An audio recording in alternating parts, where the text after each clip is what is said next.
पूज्याय राघवेन्द्राय सत्यधर्मरताय च भजतां कल्पवृक्षाय नमतां कामधेनुवे कृष्णाय वासुदेवाय देवकी नंदनाय च நந்தகோபகுமாராய கோவிந்தாய நமோ நமः.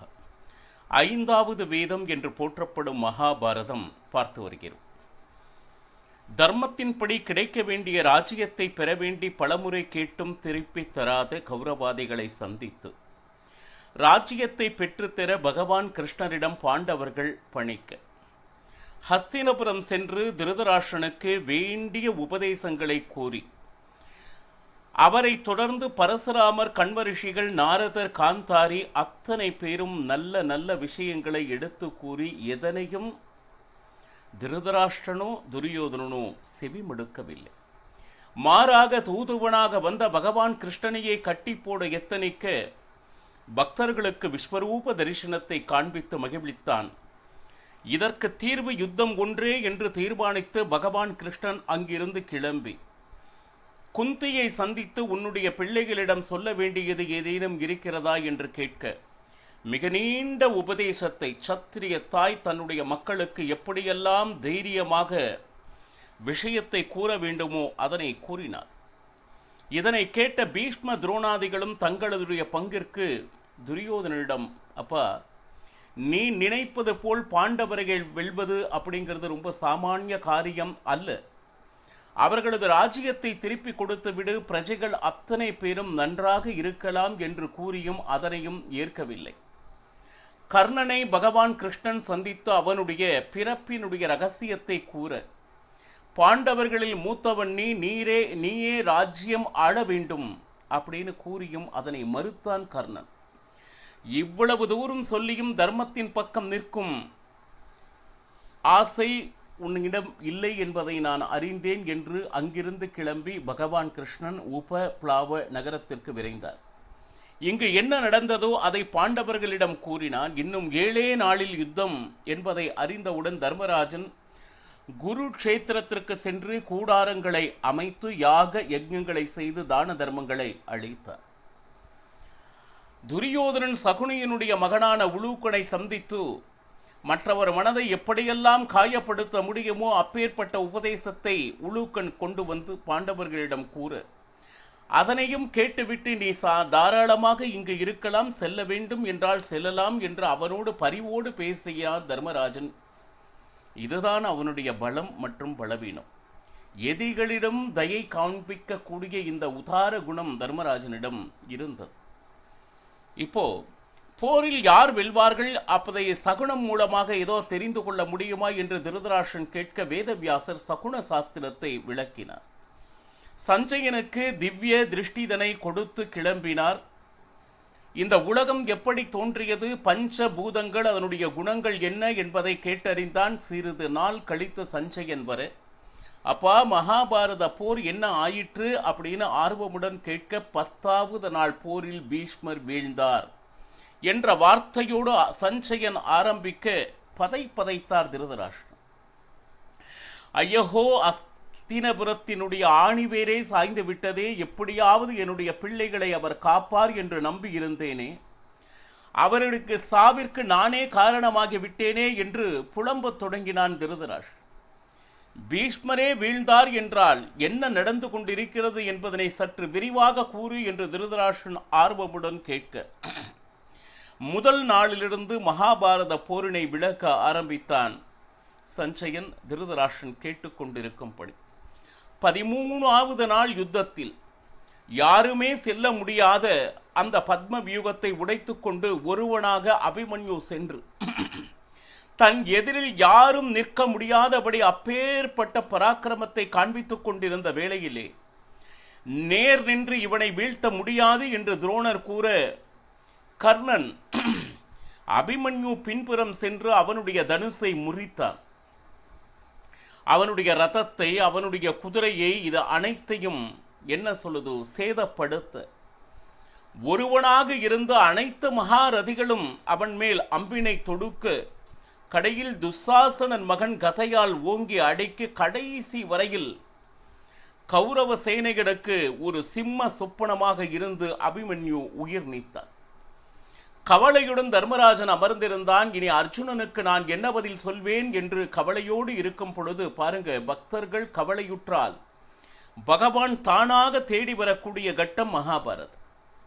வேதவியாசர் அந்த இடத்தில் வந்து, கலங்காதே தர்மராஜா, அபிமன்யு சாமானியமானவன் அல்ல, அவன் இப்பொழுது வீர ஸ்வர்க்கத்தில் இருக்கிறான். எத்தனையோ சாதனை படைத்த ராஜர்கள் வாழ்ந்த இந்த உலகம் இது. ரிஷிமுனிகள், தயாகுணம் உள்ளவர்கள் நல்ல யோகத்தைத்தான் அடைவார்கள், நல்ல லோகத்தைத்தான் அடைவார்கள் இறந்த பின்னும். அப்பேற்பட்ட லோகத்தில் அபிமன்யு இருக்கிறார். ஏன்னா அது மிகவும் சிரேஷ்டமான லோகம். யுத்த களத்தில் ஒருவன் நின்று அதில் மடிவது என்பது வீர ஸ்வர்க்கத்தை இட்டு செல்வது. இதையே தர்மராஜனுக்கு தெரிந்திருந்தாலும் வேதவியாசர் விளக்கிக் கொண்டிருக்கிறார். யாரெல்லாம் யாக யஜ்ஞங்கள் தபஸ் இதெல்லாம் செய்து ஒரு அற்புதமான சிரேஷ்டமான லோகத்தை அடைகிறார்களோ அப்பேற்பட்ட லோகத்தில் அபிமன்யு இருக்கிறார். ஏன்னா துஷ்டர்கள் அனைவரையும் கொன்றுவிட்டு சரி தன்னுடைய உயிரை மாய்த்தவன். இது எப்படி அப்படின்னா, வேத வித்தைகளை எல்லாம் அறிந்து தர்ம நெறிப்படி யார் ஒருவர் வாழ்கிறார்களோ அவர்கள் எந்த உலகத்தை சேர்கிறார்களோ அந்த லோகத்தில் அபிமன்யு இருக்கிறார். தயவு செய்து காலம் இது அனைத்தையும் மறக்கடித்து விடும் தர்மராஜா. இன்று நமக்கு துக்கமாக காண்பிப்பது கொஞ்ச நாள் இருக்கும். கடைசியில் நாமே அதனை மறந்து நாம வழக்கமான வாழ்க்கைக்கு வந்து விடுவோம். இது யதார்த்தம் என்பதை அறிந்து கொள். உனக்கு நான் சில கதைகளை சொல்ல கடமைப்பட்டிருக்கிறேன். சிருஞ்சயன் என்கின்ற ஒரு ராஜன் இருந்தார். சரி, அவரை காண நாரதர் பர்வதர் 2 பேர் அந்த சிருஞ்சய ராஜனை காண வந்தனர். அப்பொழுது அந்த சிருஞ்சய ராஜனுக்கு ஒரு மகள் இருந்தார். அது எப்படி அப்படின்னா, இந்த உலகத்திலே அழகு என்றால் என்ன என்றால் அனைத்தையும் நிரம்பியவளாக இருந்தால் யார்? சிருஞ்சய ராஜனுடைய மகள். வந்ததோ நாரதர் மற்றும் பர்வதர். இதுல என்ன அப்படின்னு கேட்டீங்கன்னா, நாரதர் கூறுகிறார், உன்னுடைய மகளை நான் திருமணம் செய்து கொள்ள வேண்டும் அப்படின்னு கேட்கும் பொழுது பாருங்க, உடனே அந்த பர்வதர் இல்லை இல்லை, உங்களுக்கு முன்னாலே நான் மனதில் அவரை நினைத்து விட்டேன் என்று பர்வதரும் கூற தொடங்கினார். உடனே நீ என்றுமே ஸ்வர்க்கத்திற்கு போவதில்லை என்று நாரதர் பர்வதரை பார்த்து கூறினார். ஏன்னா நீ மட்டும் அவளை மனைவியாக ஏற்க வேண்டும் என்று நினைத்தால் போருமா? இல்லை, இருவரும் ஒரே ரீதியாக நினைத்திருக்க வேண்டும். ஏன்னா நாம் பேசுகின்ற பேச்சு, அடைய வேண்டிய இலக்கு ஒன்றே இருக்க வேண்டும். திருமணம் அப்படிங்கிற பந்தம் மட்டும் ஒருவர் முடிவு செய்வது அல்ல. இருவரும் ஒரே விதமாக சிந்திச்சு, பெரியவர்கள் அனைவரும் அதனை அறிந்து இரு பக்கமும் கலந்து பேசி இவர்களுக்கு இவர்தான் என்று நிச்சயத்தை செய்து அதற்கு பிறகு கன்யாதானம் என்று அவர்களுடைய பெற்றோர்கள் செய்து தந்து அதற்கு பிறகு அக்னி பூர்வமாக ஸ்வீகாரம் செய்து, அது மட்டுமா அப்படின்னா கை பிடித்து அதைய பாணிக்கிரகணம், அதாவது அந்த பெண்ணினுடைய கையை பிடித்து சப்தபதி அப்படின்னு அதுக்கு நிறைய மந்திரம் ஆபஸ்தம்ப ரிஷிகள் செய்தது. சப்தபதி நடந்து இது அத்தனையும் நடந்தால் மட்டுமே அந்த மகளை ஸ்வீகாரம் செய்ய முடியும்.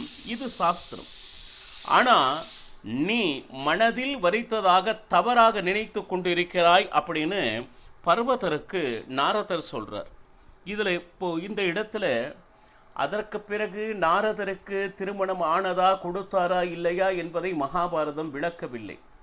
இந்த இடத்துல உனக்கு என்ன வரம் வேண்டும் என்று கேள் அப்படின்னு சொல்லிட்டு அந்த சிருங்கராஜனை நாரதர் கேட்டார். அப்போ எனக்கு அழகிய மகள் இருக்கிறார், ஆனால் அழகான மகன் எனக்கு வேண்டும். அது மட்டுமல்ல, அவன் என்ன சொல்லுது, தங்கம் பொருள் செல்வத்தோடு அவன் இருக்க வேண்டும் அப்படின்னு சொல்லிட்டு கேட்டான். ஒன்று சந்தானம் கூட சௌபாகியம். அப்ப என்னாச்சு, அப்போ அவனுக்கு அற்புதமான ஒரு குழந்தை பிறந்தது. அந்த குழந்தையினுடைய ஆச்சரியமான விஷயம் என்ன அப்படின்னு கேட்டீங்கன்னா, அந்த குழந்தை அழுதாள், அந்த கண்ணீர் தங்கமானது.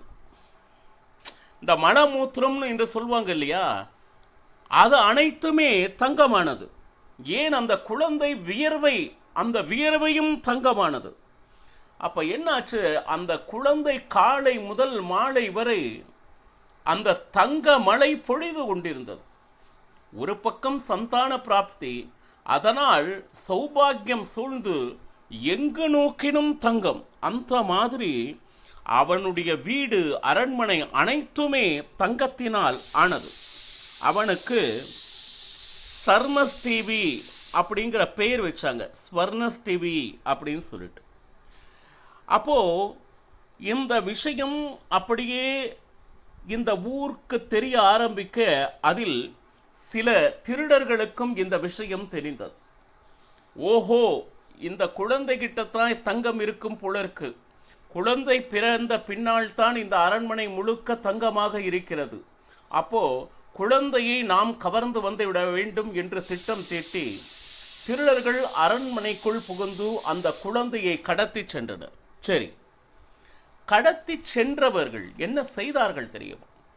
இந்த குழந்தையின் உடலில் தான் தங்கம் இருக்கிறது என்று அவர்களாக நினைத்து கொண்டு அந்த குழந்தையை கொன்று உள்ள இருக்கக்கூடிய மாமிசத்தை எல்லாம் வெளியே எடுத்து தங்கத்தை தேடலாயினர். பரிதாபமாக இறந்தது அந்த குழந்தை. நாரதருடைய பரிபூர்ண ஆசீர்வாதத்தினால் பிறந்த குழந்தை இருந்த நாள் வரை தங்கத்தை மலைமலையாக பொழிந்து வந்த அந்த குழந்தை இறந்ததை நினைத்து மிகவும் கவலைப்பட்டான். அந்த நேரத்தில் நாரதரும் சரி பர்வதரும் சரி அந்த சிருஞ்சய ராஜனை பார்க்க வந்தனர். துக்கப்படாதே, எதுவுமே இந்த உலகத்தில் சாஸ்வதம் இல்லை. சாஸ்வதம்னா நிரந்தரம் இல்லை. இந்த உலகத்தில் நம் கண்முன்னே நிழல் ஆடிக்கொண்டு இருக்கக்கூடிய உறவுகள் ஒரு நாடகம் நடத்தி கொண்டு இருக்கிறது. நம் அனைவரும் ஒவ்வொரு கதாபாத்திரங்களே, கணவன், மனைவி, குழந்தைகள், உறவுகள், நண்பர்கள், உலகம், இது அனைத்துமே மாயை. சிறிது காலம் இங்கு தங்கி இருக்கிறோம். எப்பொழுது நம் உடம்பில் அந்த பிராணதேவன் கிளம்பி விட்டானோ நாமே கீழே விழுந்து விடுகிறோம். நாமே விழுந்த பின் நம்மை சுற்றி இருக்கக்கூடிய அனைத்தும் பொய்மையாகிவிடுகிறது. அப்போ நிரந்தரமில்லாத இந்த வஸ்துக்கள் மற்றும் உறவுகள் மேலே எவ்வளவு பெரிய பிரீத்தியை வைத்து கொண்டு அழைந்து கொண்டு இருக்கிறான் இந்த மனிதன், கொஞ்சம் பாருங்க. அப்ப என்னாச்சு, சிறநாள் இருக்க போகக்கூடிய நிலையற்ற இந்த வஸ்துக்களின் மேல் வைத்திருக்கக்கூடிய பாசம் ஒரு நாள் உனக்கு நிச்சயமான துக்கத்தை கொண்டு வந்து கொடுத்து விடும் என்கின்ற உண்மையை உணர்ந்து கொள். உனக்கு இது மட்டுமல்ல, சிரேஷ்டமான 16 ராஜர்கள் கதை நான் சொல்கிறேன். அவர்கள் எப்படி வாழ்ந்தார்கள், அங்கு இந்த நாட்டினுடைய பிரஜைகளுக்கு தான தர்மங்களை, யாக யஜ்ஞங்களை, தர்மங்களை எப்படியெல்லாம் விதைத்து வாழ்ந்த உயர்ந்த ஸ்தானத்தில் இருந்த அந்த ராஜர்கள், அந்த ராஜர்களுடைய கதையை கேட்கிறேன். அதில் முதலாமவன் யார் அப்படின்னா மருத் ராஜா என்பவன். அவன் சாமானியம் அல்ல, இந்த உலகமே வியக்கும் அளவிற்கு மிகப்பெரிய யாகத்தை செய்தவன். அந்த யாகத்தை செய்விக்க பிரகஸ்பதியினுடைய தம்பி, பிரகஸ்பதி என்றால் உங்களுக்கு தெரியும், தேவர்களின் குரு பிரகஸ்பதி ஆச்சார், அவருடைய தம்பியை வரவழைத்து தம்பி மூலமாக யாகத்தை நடத்தியவன் மருத் ராஜா. இவன் யாகம் செய்கிறான் என்றவுடன் கைலாயத்திலிருந்து ருத்ரதேவன் நேரடியாக வந்து யாகம் செய்வதற்கு எவ்வளவு தங்கம் வேண்டுமோ அத்தனை தங்கத்தையும் மருத்ராஜனுக்கு ருத்ரதேவர் கொடுத்தார். அது மட்டுமா அப்படின்னா இந்திரன், வருணன், பிரகஸ்பதி இவர்களையெல்லாம் நாம் என்ன பண்ணுவோம், இந்திராய ஸ்வாஹா அப்படின்னு சொல்லிட்டு யாகத்தில் அவர்களுக்கு உண்டான ஆகூதியை கொடுப்போம். அவர்கள் நம் கண்களுக்கு புலப்படாமல் அந்த ஆகூதியை என்ன சொல்றது, அதை எடுத்துக்கொள்வர் அப்படிங்கிறது. ஆனால் அதை வாங்கிக் கொள்வதற்காக பிரத்யக்ஷமாக இவன் யாகம் நடத்தும் பொழுது இந்திரன், வருணன், பிரகஸ்பதி இவர்கள் எல்லாரும் வந்திருந்தார். யஜ்ஞசாலை எப்படி இருந்தது அப்படின்னா எங்கு பார்க்கினும் தங்கம். யஜ்ஞசாலையே தங்கமயமானது. அங்க சமையல் கூடத்தில் பார்த்தீங்கன்னா ஒவ்வொரு பாத்திரமும் தங்க பாத்திரம். ஏனோ அதாவது ஏதாவது நீங்கள் சாப்பிட வேண்டும் அப்படின்னு சொல்லிட்டு அங்க ஏதாவது இருப்பதை கேட்டால் கொடுப்பார்கள். இங்கு அப்படி அல்ல. நீங்கள் மனதில் எதை நினைக்கிறீர்களோ அதனை அங்கு உங்களுக்கு என்ன சொல்லுது கொடுப்பார்கள். மனதில் நினைப்பதை கொடுக்கும் அளவிற்கு அவ்வளவு சக்தி அந்த நாளில் இருந்தது. இப்பேற்பட்ட ராஜன் ஒரு நாள் இல்லை. அப்போ எவ்வளவு பெரிய தான தர்மங்கள், யாக யஜ்ஞங்கள் செய்திருந்தாலும் அவன் ஒரு நாள் இருக்கப் போவதில்லை என்று மீண்டும் பலவிதமான கதைகளை கூறுகிறார் வேதவியாசர். என்ன என்பதனை நாளையும் பெறுகலாம். சர்வம் ஸ்ரீ கிருஷ்ணார்ப்பணமஸ்து. ஹரே ஸ்ரீனிவாச.